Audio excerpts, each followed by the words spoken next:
Hey everyone, it's Erin with Hail Varsity, and I am joined by Greg Smith, also of Hail Varsity. He is our recruiting expert.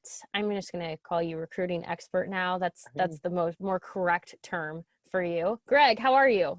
I'm very well. I feel better after that. If you want to change my official job title, I am all for that. I like that. Hey, you are the expert, and there's a reason that every week people ask questions, which we really appreciate.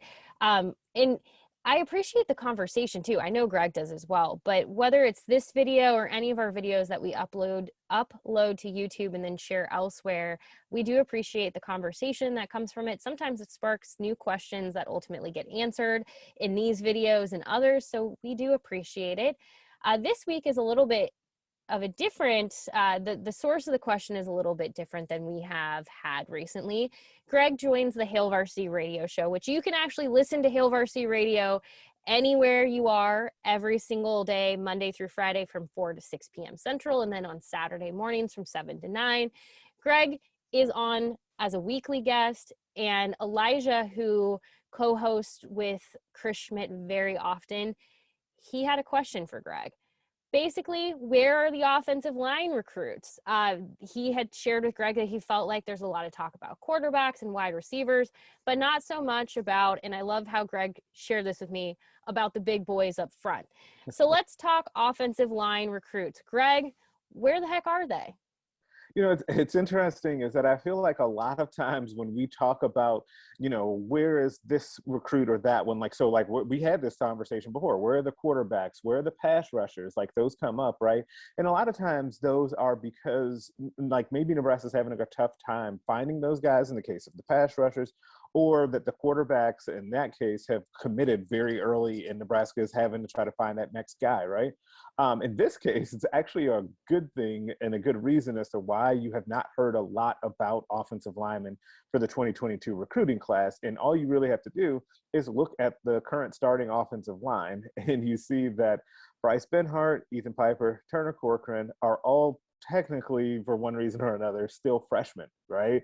And so because of that, and they're basically locked in as starters right now, it's going to be difficult to continue recruiting at a high level on the offensive line. That does not mean that Greg Austin won't find a way to bring in another good group of offensive linemen. I'm pretty sure that he will, because he's continued to do that each year while still recruiting those guys. As you just saw guys like Teddy Prohaska and Henry Latofsky come in the 2021 class.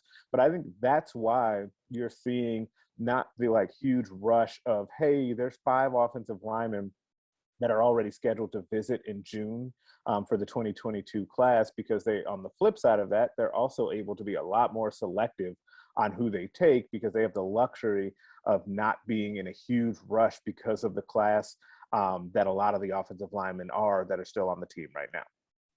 Now, if you are a Hail Varsity subscriber, which not only gets you the magazine, the annual yearbook, but also all of our online premium content, Jacob Padilla actually just started looking at the roster, and he only has the offensive side of the ball currently on the website, but it is a premium piece. So head over to hailvarsity.com/subscribe if you want to make sure you can get access to all of this. But he did a deep dive on the roster, and I'm glad that you brought that up, Greg, because when you look at this, he included things like 5th-year junior, 4th-year sophomore, 3rd-year freshman.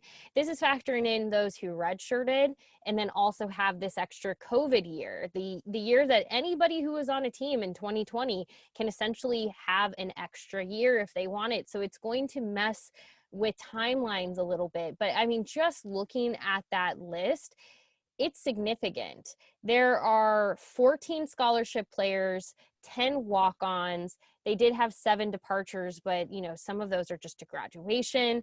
And then a couple of those walk-ons more than likely will end up having scholarships by the end of this year. But you go through that list and there is just, it's all youth. There is not and by youth, I mean just timing, where they're considered in college. It is not a situation where you have a line of seniors, at least not with the fact that they all have this extra year. So it does change recruiting a little bit. I mean, obviously, like you said, Greg Austin has to be aware of the fact that you can't just stop this. The pipeline has to continue going. But there's a lot of talent on this offensive line when you really look at this roster. Yeah, there definitely is. And in part, that's because I think since Scott Frost and Greg Austin's first full recruiting class in that 2019 year, they signed 10 offensive linemen, and only one, Matthew Anderson, has left the program early, right? And so these guys are getting here, they're sticking around, they're developing. And then you also have, on the other hand, guys that are coming in after that, like Turner Corcoran in the 2020 class, that come in and have now started a game as a true freshman, and now he's entrenched at left tackle, right? And so they've kind of got the best of both worlds situation happening with that line, where guys at this point are sticking it out and developing, but they're also bringing in good young talent to also come in and play right away. And so they're in a good spot on the offensive line, and they have good depth there. And so I think that all of that really adds up to kind of a good problem.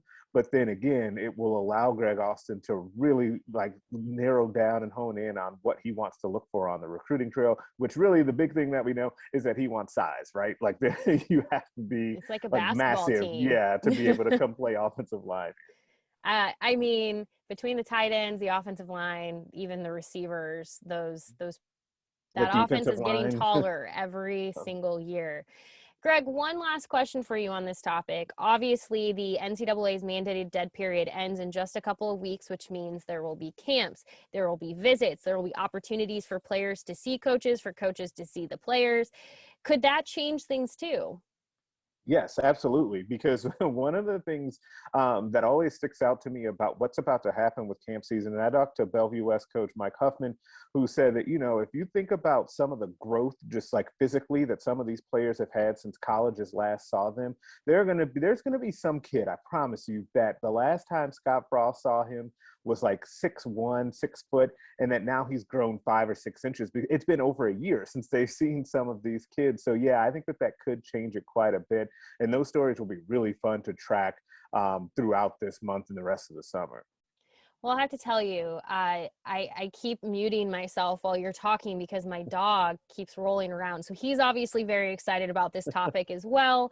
But yeah, I think a lot of people have a lot of eyes on the offensive line. It definitely, when the offensive line is a well-oiled machine, it makes everything else so much better, makes the offense work in a way that, I mean, we all see it. When the offensive line is working well, everything else seems to work well alongside of it. At least that's the hope.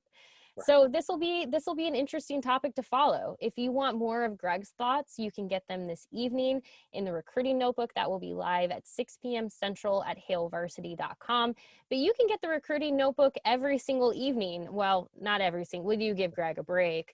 But Sunday through Thursday, 6 p.m. Central at hailvarsity.com. He also is on Hail Varsity Radio, sometimes answering these questions as well, which you can check out as a podcast. Just head to our website. But keep leaving those questions. Let us know actually in the comments, what position group are you currently wondering about with recruits? Is there one where you wish you knew more about? Let us know. We'd love to hear it. Greg, any final thoughts? No, keep up the good discussion. I really appreciate it. And yeah, I'll be back on Hail Varsity Radio. I think it's Mondays at 5:25 is when I'm usually on there. Perfect. That's Central Time. So for those of you who are not in the Central Time Zone, sorry, you have to adjust. But for everyone else, we will be back next week again with another video tackling your recruiting topics of that week. So leave your questions, your comments below here on YouTube, Facebook, Twitter, wherever you're watching it. You can tweet at Greg Smith HV. You can also tweet at Hail Varsity at Hail Varsity, and we will talk to you next week.